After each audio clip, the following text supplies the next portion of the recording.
Welcome back to the Postpartum Performance Podcast. Today I'm going to be talking about half marathon training from the PT's perspective. So, at the start of 2020, I decided I wanted to run another half marathon. I had gotten into long distance running during college and in undergrad. I started with a 5K, Brian's Run, for those of you familiar with that from Carroll University. And I became hooked with the ability to push my limits, explore the college town I was in, and get some stress relief by doing my runs. And since then, I've run 6 half marathons, which this most recent one was my 6th, and then I've also run a marathon. Each time I've decided to commit to training for a race, my goals would change. So from the first half marathon, the goal was just to complete the race in under 2 hours. And on some of my later races, my goal was to cross-train more than actually increasing my running mileage. I've had many of you reaching out asking about what my training program looked like, what I did, what I ate, and how I felt. So today I'll be sharing some of my tips for training for a half marathon and how to actually enjoy the process. So I'll begin by saying over the past 4 years, I hadn't run longer distances than more than 3 to 4 miles. And I personally was just not excited to do long runs. You know how sometimes you just get to that point where certain types of training or exercise you're just not into? That was me for the past couple of years. So I was more interested in weight training at the time. So when I decided to train for another half marathon, I was basically starting back at square one for rebuilding my kind of running foundation and building up that mileage. The last 3 half marathons that I have run, I had focused more on my strength training and cross training to feel strong and confident in my runs, and not necessarily assume that the training plan that some people would technically think of if they were going to be training for a longer distance race. So I chose to base my training off of a Hal Higgin program, which I'd done in the past. I chose his Intermediate 2 program, which is focused more on speed, and it was a 12-week training program. My goal for this race was I wanted to cut my time and push my limits. I knew I'd be able to complete the distance. I felt confident with that. And it was more about the mental challenge of pushing myself, pushing my pace rather than resorting to more of a comfortable pace that I would tend to do in general when I was running, and knowing that I was going to do a longer run. I kind of had that comfortable pace that I would enjoy, but I was wanting to kind of push my limits this time. So I chose to work on some of that speed work because that can make me feel a little uncomfortable in a good way and challenging me. So I was really going to kind of embrace and lean in on that. So the main components to this program included easy runs 2 to 3 times a week with distances that varied from 3 to 5 miles, long runs that started at 5 miles and worked their way up to 12 miles on the program. I personally chose not to go longer than 10 because I felt like I didn't need to go that close to the full race distance with my training.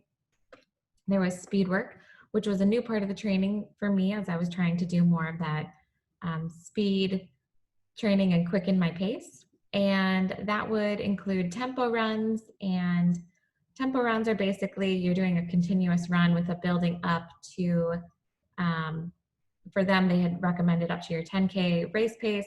But basically starting slow, ramping up to the pace that you want to be at, and then slowly going down towards the end of that distance.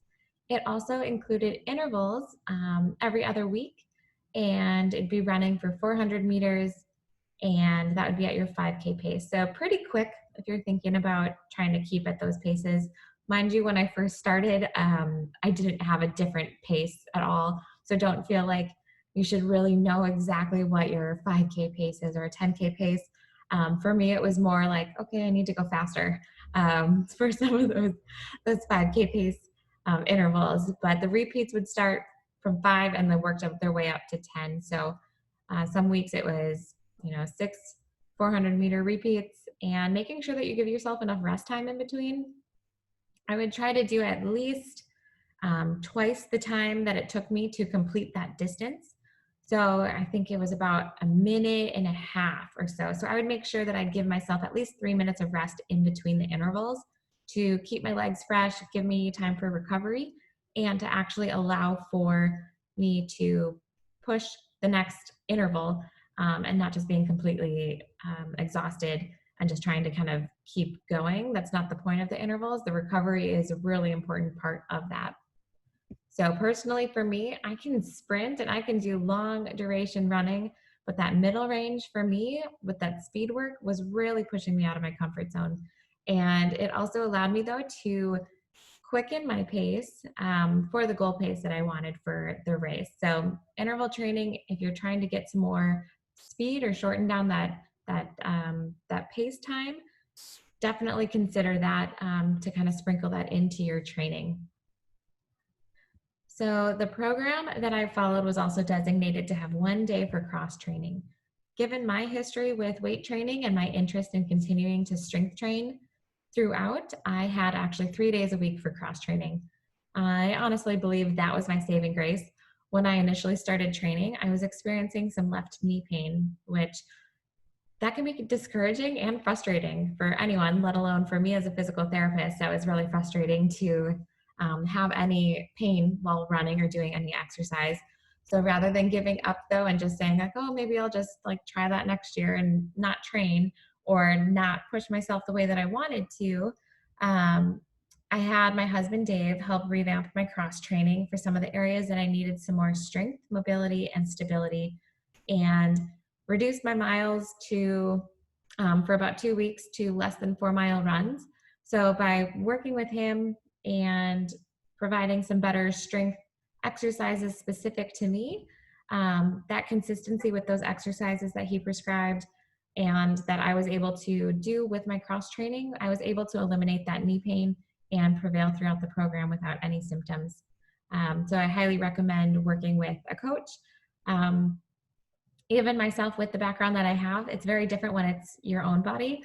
And so I found it really helpful to have Dave help kind of guide that and steer my training, because as much as I know my weaknesses, I also sometimes avoid those areas, and he was able to help program those in a good way and a safe way so that I could continue to run. So the beauty of running programs such as the one that I followed is that it gives you a really easy layout to follow, and a framework. So I used it more as a framework, and I tweaked things and I adjusted to the needs and the design that I wanted and the frequency that I wanted. So I changed some of those cross training days and when I did my long runs and whatnot. So I chose to do my long runs on Mondays, cross training on Tuesday, Thursday, Saturday, and then Wednesdays were my low mileage runs. Fridays were for speed work with the intervals or tempo runs. And then Sunday was a full rest recovery day. So if you're just starting out, I would recommend following some of those plans pretty close. That can be really helpful to actually follow the plans and just have that consistency and something to guide your training. But if you're interested in starting to run and train for longer mileage, I would be more than happy to help you provide some insight and guidance on a running program to follow, in addition to strength training that can build a foundation to be resilient in your running program and increase your mileage. So that pretty much completes what the details were regarding some of the X's and O's of my training program that I was following this past summer. And I chose to do mostly road running, primarily with a few dirt trails and then some beach runs sprinkled in when I just wanted to switch things up. But for the most part, I was doing road running because that was what I was planning on running for the race. So before each run, I would complete a series of warm-up activation exercises to prepare myself for my run. And this included hip mobility drills, ankle mobility drills, and some exercises to activate my glutes and core, as well as some single leg exercises for some more hip stability.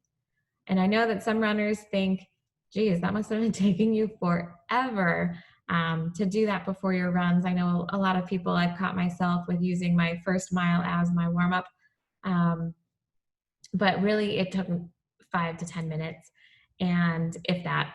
And by doing that, it actually helped prepare my body, and I felt stronger in my runs, and I was able to avoid those overuse injury progressions and able to really dial in on what my body needed to not also have any like extreme soreness or anything like that after my long runs. So after the runs, I would make sure to do a cool down walk, especially after the intervals and runs, if I was really pushing my pace. And I would also complete some stretching flow sequence kind of yoga style things, focusing on breathing and lower body and chest stretches to aid also recovery. Being really mindful of that breathing to get back into your parasympathetic, especially when you're pushing yourself on pushing your limits, you're going to get more into your sympathetic or kind of that heightened state of the nervous system. And so being able to dial back in on the parasympathetic is really important for stress management as well. So I wanted to talk also about the cross training. So I mentioned it earlier, but I wanted to go a little bit more in depth on what some of the cross training would look like for me. So I'm just going to talk you through a snapshot of my cross training workouts and what they looked like. So most of them, each one would actually start with some sort of rehab exercises specific to me.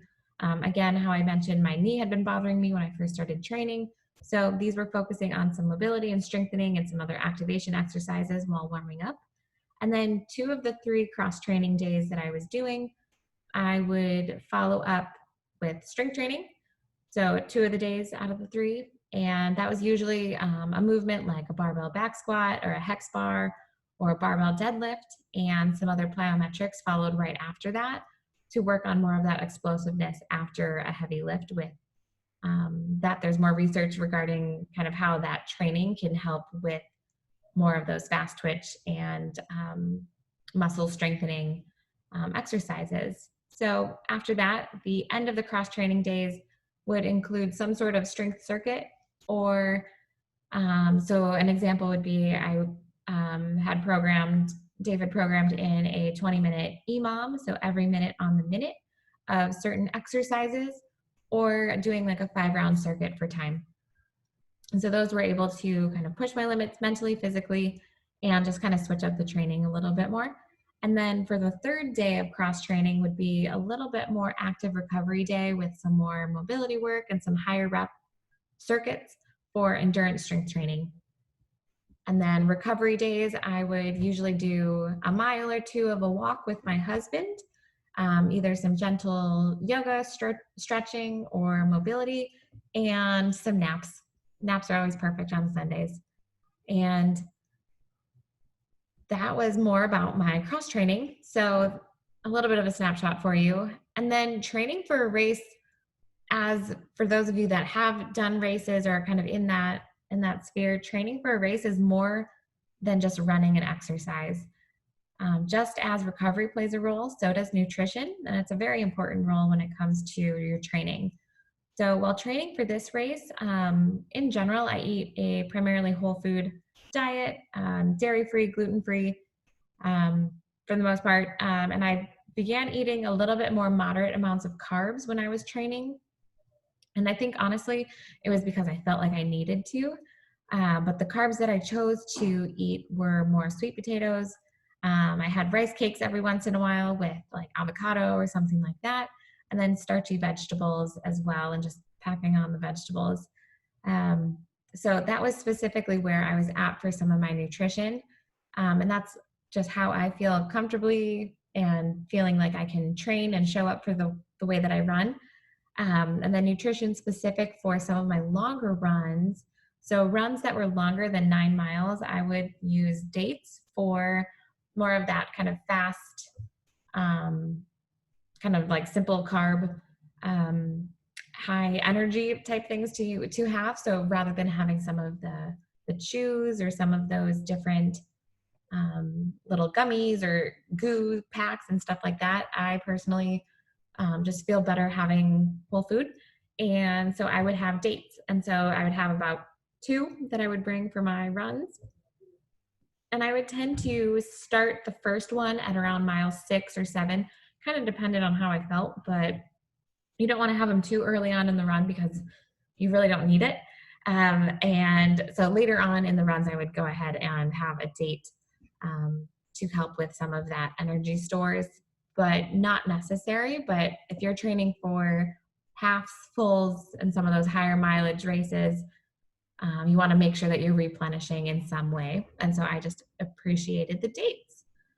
They also think for training hydration, so making sure you're getting enough water. By training during the summer, it's hot, so make sure that you're really getting enough water, and making sure that you're actually getting the right electrolytes as well. So you could be drinking a ton of water, but if you don't have a right electrolyte balance, you're just going to be excreting it out through urine. And so you can kind of do the urine pee color test and see when you go to the bathroom, take a look and see kind of what color things are. If they're extremely pale or very like watery and you feel like you just had a ton of water, but you still are feeling dehydrated, you might want to add some salt to your water. Or I'll talk you through one of the electrolyte drinks that I like to make. Or if it seems very concentrated and very yellow, that you are most likely dehydrated and it's a really concentrated type of urine. So that you want to make sure that you're getting enough water. I like to recommend getting at least half your body weight in water a day. So in ounces. So half your body weight of water in ounces per day. And if you're running, you want to be increasing that even more so. And then for those of you women that are also breastfeeding, if you're running, you want to make sure that you're getting even more than that, because that is also very important when you're breastfeeding and doing exercise to stay hydrated. So I wanted to share my electrolyte drink that I like to have, especially on those hot days coming back from runs. So I would do 1.5 to 2 cups of water, juice of a lemon. So you could do half of a lemon or a full lemon, depending on taste. And then at least a 1/4 teaspoon of pink Himalayan salt. Honestly, you could do a little bit more. And then a little squirt of honey and mix it up. You can put them all in a jar, shake it up a little bit, and then go ahead and enjoy it. And it can be stored in the fridge for up to a week. And I find that pint jars work really well because then you can kind of shake it up in there and you can still close it if you don't finish the drink. So that's a little bit more on some of the training nutrition that I did. And then for race day, I had water and coconut water during the actual race. So I had water stations, stations. My husband was my moving water station. So he was at mile 3, mile 6, mile 10, and then right at the end at 13. So I had water for mile 3 and a little bit at mile 6 I had water, and then I had a little bit of coconut water. So that's more for some of those simple carb, to restore and get some of those simple sugars. And then I had at mile 10 for the water station, or running with Dave during that little bit of mile 10. I had some more coconut water and then water as well. And then also I had 2 dates with me that I took.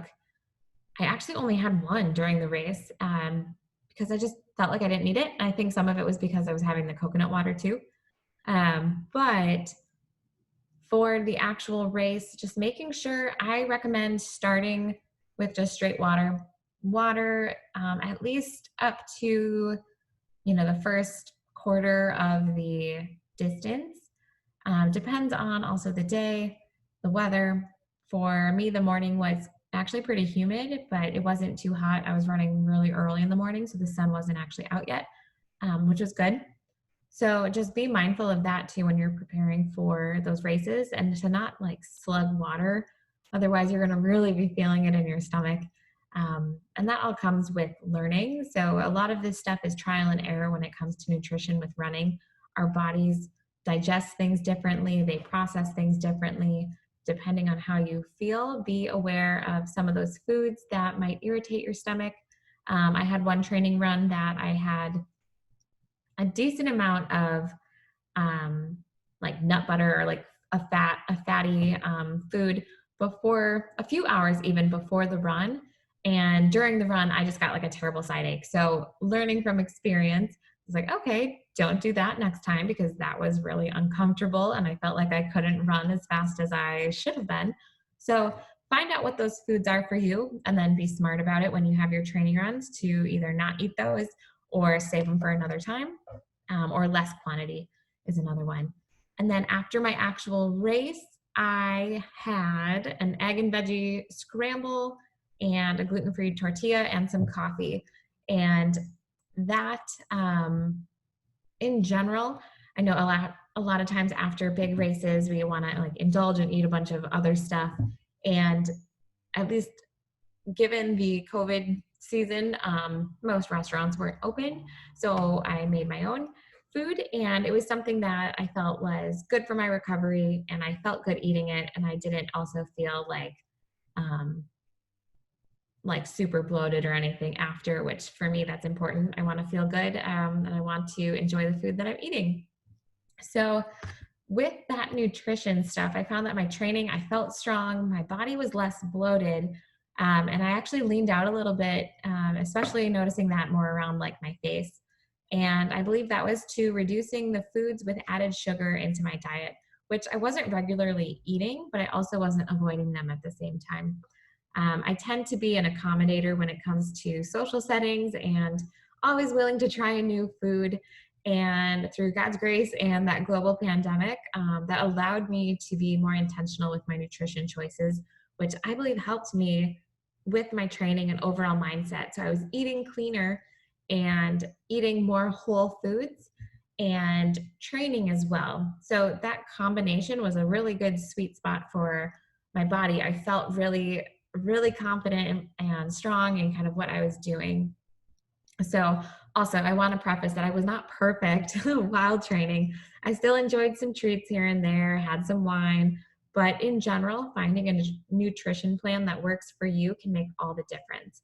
By fueling your body with the right nutrients, and the amount of food was so critical for me with my training and for my recovery. So that was a little bit more about the nutrition side of things. And I wanted to share a little bit more about the goal that I had for the actual distance. So I mentioned before I was working on a little bit more of that speed work. So initially my goal was to do my race in an hour and 45 minutes. So that would be an 8-minute mile pace. As I was training, I came to realize that my speed was just shy of reaching that goal. And so thinking about when you're doing goal setting, thinking about SMART goals. So if it's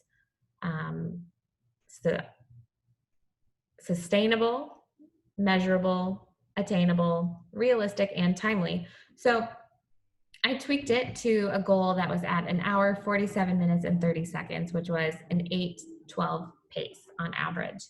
And that, I think, was when I chose that goal, was a little bit more realistic, because my pace was similar to that, but it was just pushing the limits. So I wasn't picking something that was going to be easy, but it was still something that I believe I was able to attain. So on the actual race day, I completed my half marathon in an hour, 47 minutes, and 52 seconds with an average pace of 8 minutes and 14 seconds per mile. So I was so close to my goal, but it was still a PR, which I was very impressed with, given the fact that I was running pretty much by myself, minus a few little stints of time when my husband was with me with my moving hydration station. But in general, so running on my own, I didn't run with music. I chose not to. I wanted to have just quiet time while I was running, pushing myself mentally, or sometimes I think we can numb ourselves with listening too much to music or getting distracted. I wanted to really focus on my breathing and focus on pushing myself mentally. So I was still really happy with the results and with that whole process. So everyone has a journey when they decide to train for a longer distance running adventure.